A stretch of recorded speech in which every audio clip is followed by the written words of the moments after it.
अरे सब जान रहा है, जान दो। अरे भैया वो जान रहे हैं भैया, इनको लिस्ट मिलती है। 19 तारीख को पड़ेगा। लिए तो अभी उत्तम मेरे से जो है क्लास में वार्ता हो रही थी, तो अभी हमने आप लोगों से पूछा कि पिछला जो आपको क्वेश्चंस दिया गया है उसमें से कहीं किसी क्वेश्चन में कोई डाउट है, तो सब लोगों ने सहमति जताई है कि नहीं सर किसी क्वेश्चन में डाउट नहीं है। तो आप लोग को जो है अगला चैप्टर हमने जो है पिछले टर्म पे शुरू किया था, जो आपका साइबर इथिक्स था, और उसके बारे में थोड़ी बहुत बातें की गई थी कि इथिक्स का मतलब होता है नीतिगत या सैद्धांतिक जो रूल्स हैं, वो सारे रूल्स जो है आप फॉलो करें, और किसी भी काम को करने के जैसे आपको बताया गया कि कुछ प्रोटोकॉल्स होते हैं, और उस प्रोटोकॉल के तहत ही हमको जो है हर काम करना चाहिए, तभी जो है हम हर काम जो है ठीक प्रकार से कर पाते हैं। तो आप कहीं भी कुछ भी काम करते हैं, जैसे आप सड़क पे चलते हैं तो उसके भी हैं रूल्स अपलोड हैं, घर पे भी आपके हैं तो घर पे भी आपके माता पिता कुछ आपके रूल्स बनाए होंगे, स्कूल में हैं तो स्कूल में भी आपके कुछ रूल्स हैं। तो हर जगह जो है कुछ न कुछ रूल्स बने रहते हैं, हर जगह जो है रूल्स फॉलो करना चाहिए हमको, और जो अपने जीवन में रूल फॉलो करता है वह जो है निश्चित ही आगे बढ़ता है। तो उसी क्रम में आपका ये चैप्टर है साइबर एथिक्स, जिसमें साइबर्स के बारे में सारी चीजें जो है दी गई हैं। तो उसमें जैसे इंट्रोडक्शन हमने उस दिन थोड़ा सा जो है इंट्रो के बारे में आपको बताया था। अब आगे आपका जो हेडिंग है cyber ethics for e commerce, तो हम पढ़ते हैं। आप लोग अपना बुक खोल लीजिए, पेज नंबर 237 पर है। और आज जो है हिंदी दिवस है, तो आप लोग को हिंदी दिवस की शुभकामना। और अपने स्कूल में हिंदी इंग्लिश सब साथ ही चलता है, ज़्यादातर तो हम लोग हिंदी में ही सारी चीज़ें करते हैं। तो उसमें भी आज के दिन पर चूंकि स्कूल आपका खुला नहीं है, नहीं तो कुछ यहाँ पे कार्यक्रम होता है, तो ये ध्यान आ गया, तो आप लोग को हिंदी दिवस की शुभकामना के साथ फिर हम लोग आगे अपना कंटिन्यू करते हैं। तो पेज नंबर 237 पर है आपका साइबर एथिक्स चैप्टर है, और उसमें 6.2 जो आपकी हेडिंग है cyber ethics for e commerce. तो ई कॉमर्स का मतलब जैसे आप जानते हैं इलेक्ट्रॉनिक कॉमर्स, तो आजकल जो भी सारी चीजें इलेक्ट्रॉनिक तौर पे हो रही हैं, ई बैंकिंग है, ई रेलवे है, ई टिकटिंग है, सब चीजें आप देख रहे हैं कि इलेक्ट्रॉनिकली अब आजकल हम लोग आराम से अपने घर पर बैठे ही सारी चीजें, ई शॉपिंग भी है, ई शॉपिंग ज्यादातर हम लोग कर रहे हैं। तो ये सारी चीजें ही जो है ई कॉमर्स के अंतर्गत आती हैं। यहाँ पे जैसे देखिए लिखा हुआ है कि e commerce refer to the occurrence of commerce activity online और इलेक्ट्रॉनिकली। ठीक है, यानी अभी जैसे हमने आपको बताया कि जो इलेक्ट्रॉनिकली या ऑनलाइन हम लोग जो काम करते हैं, तो you can say that e-commerce is buying or selling of goods and servicing over electronic networks like internet and making payments for transferring funds over electronic network like internet।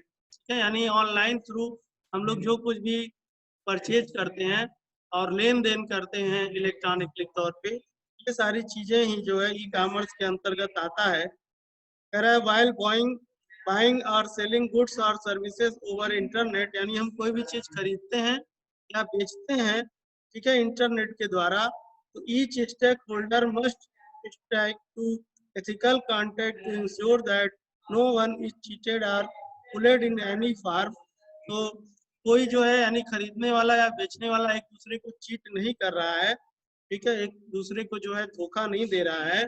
Let us talk about the ethics related to e-commerce। तो इस तरह की चीजें जो हम पढ़ते हैं वह इथिक्स जो है ई कॉमर्स के अंतर्गत आती है। अब इसमें अगली हेडिंग आपकी दी हुई है प्राइवेसी।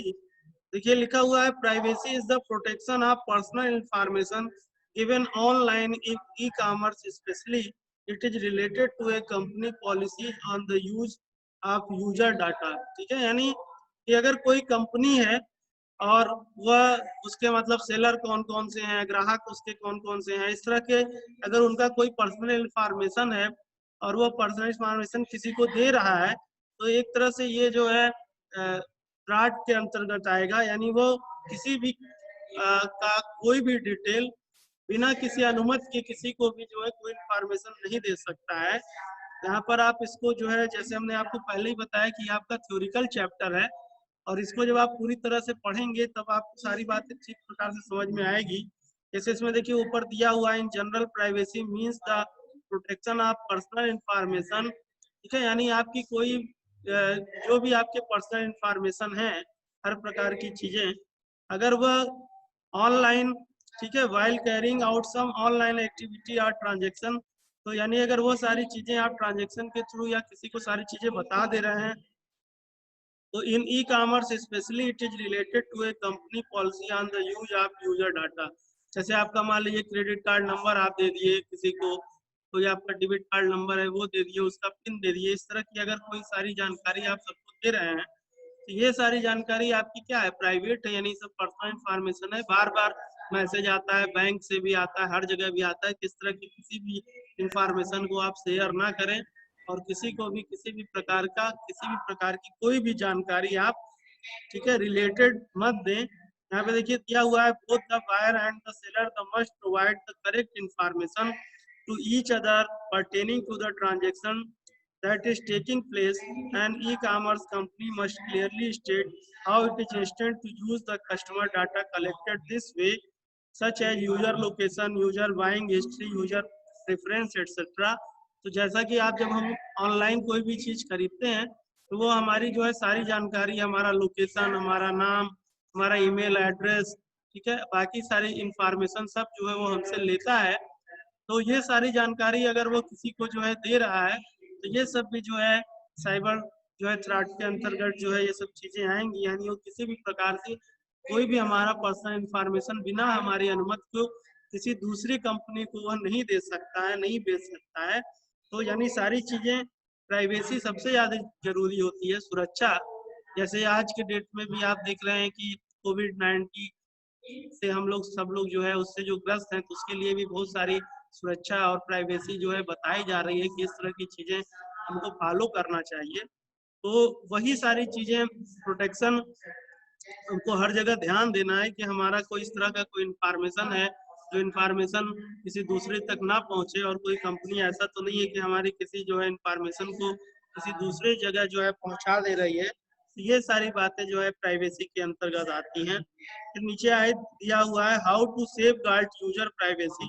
ठीक है, यानी यूजर प्राइवेसी को हम किस तरह से सेफ रखेंगे। तो इसमें देखिए लिखा हुआ है, the merchant or seller must clearly state about how the user data will be used in the terms and condition of its site। ठीक है, यानी जो अपनी साइट है उस साइट पे क्लियरली वो बताए कि हम मर्चेंट या सेलर जो भी वो क्रेता या विक्रेता है, तो वह कौन कौन से डाटा को जो है यूज करेगा, कौन कौन से टर्म्स एंड कंडीशन को अलाउ करेगा। अक्सर आप देखते हैं कि जब हम कोई अपने मोबाइल पे कोई ऐप डाउनलोड करते हैं, और ऐप डाउनलोड करने के बाद जब उसको इंस्टॉल करते हैं, और इंस्टॉलेशन के बाद जब वो पूरी तरह से हमारे कंप्यूटर में आता है, तो वो कई प्रकार की चीजें पूछता है कि क्या हम आपके मोबाइल के सारे फाइल, मीडिया फाइल, सब फाइल को एक्सेस कर सकते हैं, और हम उसको बिना पढ़े अलाउ कर देते हैं। या कोई भी इंफॉर्मेशन वो पूछता है कि हम आपके मोबाइल को एक्सेस कर सकते हैं, गूगल ड्राइव को एक्सेस कर सकते हैं, आपके जो है कॉन्टेक्ट को एक्सेस कर सकते हैं, कि आप अपने मोबाइल पे जो सारी एक्टिविटी करते हैं वो सब एक्सेस कर सकते हैं। और हम उसको यस यस करते जाते हैं, हम उसको देखते नहीं, समझते नहीं, और हम उसको सारी अथॉरिटी दे देते हैं, सारी अलाउ करा देते हैं। और बाद में जब हमारा कोई इंफॉर्मेशन लीक होता है या कोई इस प्रकार की चीजें होती है, तो हम जो है तौबा मचाते हैं, चिल्लाते हैं, करे ये कैसे इंफॉर्मेशन लीक हो गया, ये हो गया, वो हो गया। तो इलेक्ट्रॉनिकली तौर पे हम जब अपना कोई सिस्टम या चीजें यूज करते हैं, तो बहुत सारी चीजें हमको लगता है कि हम जो है ये कैसे कोई हमारा कोई इंफॉर्मेशन ले लेगा, ऐसा कर लेगा, वैसा कर लेगा। या जैसे अभी जूम पर ही बहुत सारी बातें थी, अभी जूम पर भी आपको याद होगा कि कुछ महीने पहले अभी जब क्लासेस शुरू हुए, तो यहाँ इस पे भी बहुत सारी ये सारी बातें थी कि जूम जो है आपका सारा डाटा चुरा लेता है, ये है वो है। अभी भी बहुत लोग हैं जो कहते हैं कि नहीं, जूम सेफ नहीं है। तो इसको बार बार अपना जो है बताना पड़ता है कि नहीं, ऐसी बात नहीं है, ये चाइनीज नहीं है, ये यूएस कंपनी का है, यूनाइटेड स्टेट का। इस तरह से बहुत सारी बातें आती हैं। इस तरह से हम वास्तव में जो गलत है या जिसके बारे में हम नहीं जानते हैं, उस पर हम नहीं समझ पाते हैं, और उसी चक्कर में हमारे साथ फ्रॉड हो जाता है। और जो ओरिजिनल है, जो चीजें सही है, उसको जो है हम समझ नहीं पाते हैं। तो सबसे ज्यादा अवेयर होने की जरूरत है, हर चीजों को जानने समझने की आवश्यकता है। ठीक है, किसी भी प्रकार का, जैसे भी पिछले बार ही कोई भी इंफॉर्मेशन आया, आप लोगों के ग्रुप पर ही देखते रहते हैं, इसलिए हम आपके ग्रुप को हरदम बस खाली पढ़ाई के समय ठीक खोलते हैं, बाकी समय कोशिश करते हैं लाख किए रहें, क्योंकि जितनी पढ़ाई से संबंधित चीजें नहीं होती, उतनी चीजें आप लोग ग्रुप में मतलब का शेयर करना शुरू कर देते हो। तो ये सब भी एक प्रकार की सिक्योरिटी है। जब वो ग्रुप आपको पढ़ाई के लिए बनाया गया, उसका मतलब है सिर्फ और सिर्फ स्टडी करने के लिए। तो किसी टीचर से आप कोई क्वेश्चन पूछ रहे हैं, कोई जो है टीचर रिप्लाई कर रहा है, तो बातचीत तो समझ में आती है। अब पता चला बे मतलब का इंफॉर्मेशन आप उस पर, चाहे वो इंफॉर्मेशन सही है गलत है, जो मन में आ रहा है लोग अपने हिसाब से उस पर इंफॉर्मेशन डाले जा रहे हैं। अभी और सारे ग्रुप में देखिए तो कल संडे है, संडे में भी अटेंडेंस जा रहा है। समझ में नहीं आता कि जो बच्चे जुड़े हैं वो बच्चे पागल हैं कि किसी दूसरे ग्रह से आए हैं, कुछ समझ में नहीं आता। भगवान ने आपको दिमाग नाम की चीज दिया है, उस दिमाग का आपको इस्तेमाल नहीं करना है। इसीलिए जो है सैटरडे को पॉलिटेक्निक की परीक्षा थी, तो हमने उस दिन आपका जो है लॉक कर दिया, कि भी पता चला जब उस दिन आपके स्कूल में परीक्षा है, स्कूल आपका ऑलरेडी बंद है, तो उस दिन कैसे क्या हो सकता है। अभी उस दिन करते, अभी उस दिन भी आप लोग जो है उसमें अपना अटेंडेंस और दुनिया भर की चीजें भेजना शुरू करते। तो कुछ लोग तो जो अवेयर हैं, जो सारी चीजों को जान रहे हैं, समझ रहे हैं, वो तो ठीक है, लेकिन ये जो एक प्रकार का इस समय इंफॉर्मेशन का जो दौर चला हुआ है, इसमें हमको बिना कुछ सोचे समझे हम इस तरह की एक्टिविटी करते हैं। वो सारी एक्टिविटी ही इसमें दिया हुआ है। तो हर चीज हमको भगवान ने दिमाग दिया है, तो हम हर चीज को समझें बूझें। अब हम इतने छोटे नहीं रह गए, तो हर चीज को आप समझिए। जो इन्फॉर्मेशन आपके पास तक पहुंचनी चाहिए वो इन्फॉर्मेशन पहुंचती नहीं है। कभी गार्जियन से बात होता है, बच्चों से बात होता है, कहते सर हम जाने ही नहीं। और जो चीज नहीं पहुंचना चाहिए उसके बारे में उनको जानकारी रहती है, वो पहले से जाने रहते हैं कि हाँ ये चीज है। तो जो चीज आपको बताने का प्रयास किया जा रहा है, जो चीज समझाया जा रहा है, उस चीज को समझिए, बाकी चीजों के बारे में आप ध्यान मत दें। तो एक तो ये था जो सेफ गार्ड यूजर पॉलिसी के बारे में था। दूसरा है मर्चेंट और seller must ensure that the user has gone through the terms and condition even on site prior of making any transaction. यानी बात वही है कि कोई भी क्रेता या विक्रेता है, तो किसी भी प्रकार से संबंधित कैसा वो जो है ट्रांजेक्शन कर रहा है, क्या कर रहा है, किस कंडीशन में कर रहा है, तो इस प्रकार का कोई भी इंफॉर्मेशन किसी को भी जो है वो ना दे, ना बताए। The merchant must assure user about data safety by implementing proper data safety and security measures such as HTTP protocols and other security mechanisms so that users data is safe from hackers too। यानी merchant के लिए हर प्रकार के, जैसे इसमें दिया है कि HTTP प्रोटोकॉल का यूज करे, जिससे वो पूरी तरह से डाटा की सेफ्टी और सिक्योरिटी को जो है निर्धारित कर सके, और उसके किसी भी प्रकार से कोई भी हैकर उसके इंफॉर्मेशन को क्रैक ना कर पाए। तो इस प्रकार की चीजों को जो है वो ध्यान दे। इसी तरह से अगला है the user must go through the terms and conditions seller / merchant site before providing any sensitive information and make sure that the site is safe site by checking HTTP protocol and padlock etc। इसी प्रकार से जो user है, यानी जो कुछ भी वह करने जा रहा है, वहां से कोई चीज खरीदने जा रहा है या बेचने जा रहा है, तो भी वह हर प्रकार से चेक कर ले कि वह साइट पूरी तरह से सेफ है। ठीक है, HTTP प्रोटोकॉल के अंतर्गत उसकी चेकिंग कर ले, पैडलॉक के थ्रू जो है चेक कर ले, यानी सब कुछ वह जान ले, समझ ले, उसके सारे टर्म्स एंड कंडीशन को समझ ले। अक्सर आप देखिए तो जो इम्पोर्टेंट टर्म्स एंड कंडीशंस होते हैं वो बहुत छोटे से उसमें लिखा रहता है, नीचे कहीं स्टार लगा करके, और वहां पे हमारी दृष्टि नहीं जाती। और जो बेमतलब की चीजें होती हैं वो बड़े बड़े अक्षरों में और बड़े बड़े उसमें जो है लिखी रहती है, और उसी चीजों को हम पढ़ते हैं। जैसे अभी हमने आपको बताया कि जो इम्पोर्टेंट बातें हैं वो इम्पोर्टेंट बातें हम लोग आपस में नहीं शेयर करते, हम लोग के पास नहीं पहुंच पाती है, और जो हमारे मतलब की चीजें नहीं है वो हमारे पास आसानी से पहुंच जाती हैं। तो इस तरह से ये सारी चीजों को ध्यान रखने की जरूरत है। फिर आगे फ्रॉड दिया हुआ है। फ्रॉड में जैसे दिया हुआ है कि fraud committed using the internet is called online fraud. ठीक है, यानी अगर नेट के थ्रू किसी भी प्रकार का फ्रॉड होता है तो वह जो है ऑनलाइन फ्रॉड के अंतर्गत आता है।